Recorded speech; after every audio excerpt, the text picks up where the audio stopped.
Hey guys, over the next few minutes, I'm just going to take some time to talk about questions I've been asked about mental health and then how I would respond.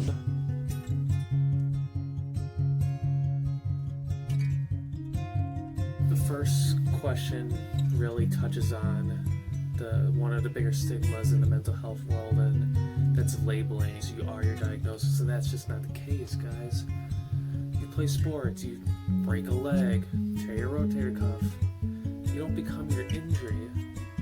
You're just experiencing physical symptoms of those injuries, and that's usually pain. Well, what do? You go to a doctor. They diagnose you, and then you get a treatment plan, and it might involve some surgery or physical therapy, whatever the case is.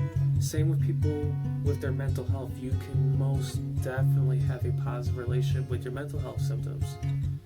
You seek out a mental health provider, a counselor, a social worker, a psychiatrist, whatever service provider you seek out, and you make a treatment plan based on the symptoms. Ending the stigma to me means having conversations about mental health symptoms being a part of who someone is and not the defining label or picture. People can live purposeful, meaningful lives and have symptoms of anxiety, depression, or schizophrenia, or whatever the symptoms may be.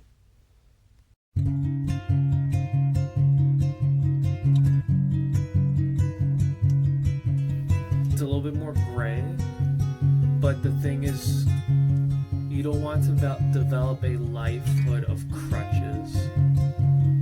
Ideally, you want to get to a place with your mental health provider or yourself, whoever you're working with, to develop coping mechanisms to get you through your day-to-day activities, and that's going to be so dependent on the person and the treatment plan that's created.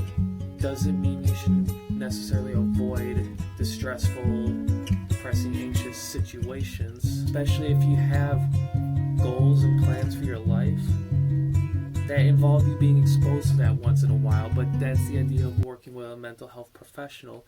Create a plan so you can better adjust and adapt and work through those just stressful moments in one's life. Avoidance is sometimes described as a defense mechanism, not the same as a coping mechanism or a coping skill. Defense mechanisms mostly happen in the unconscious, and they're a response to distress. Very normal, very appropriate. It's just the way our body responds sometimes, and that's okay. Yes, everyone experiences these, but it requires great self-awareness and practice to utilize these most effectively for your personal growth.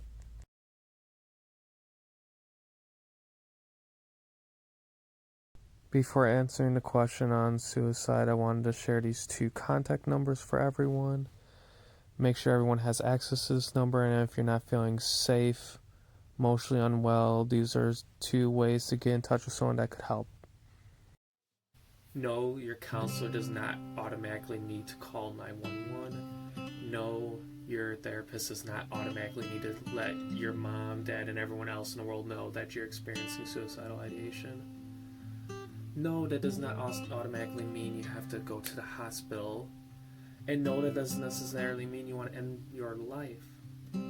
There's a difference between suicidal ideation and having a plan and having the means and access to carry out that plan. There's also a difference between passive suicidal ideation and active suicidal ideation. I'm a firm believer that having an open and honest conversation about suicide does not increase the risk. If anything, it helps allow for a more accurate assessment of how severe the issue is and making a plan accordingly. Key is that you have a conversation with your clinician about what's going on. That way you guys can come up with a plan together. Maybe it is getting yourself somewhere safe, like a hospital or an inpatient mental health facility.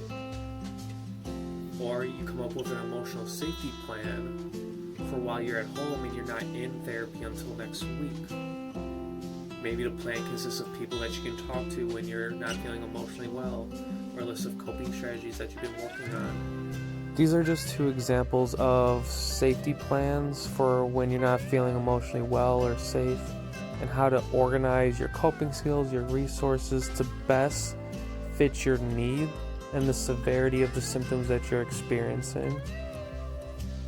One of my favorite things about these plans is it gives us a reminder to reflect on the things that are important to us, our reasons for going on, even though life is extremely challenging in these moments.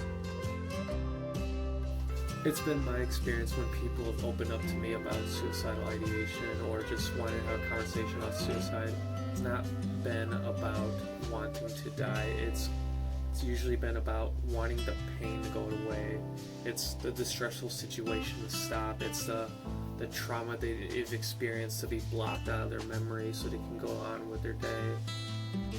There's definitely a lot more I would love to get into with the topic of suicide, and I'll probably just make a separate video for that. For now, I just want to leave you all with a couple things. One is the suicide scale. Pretty easy to understand image. If you just type it in Google, you can find it that way too. And a friendly reminder to keep working on your mental health, and it's okay to not be okay. Stay tuned for more mental health talk.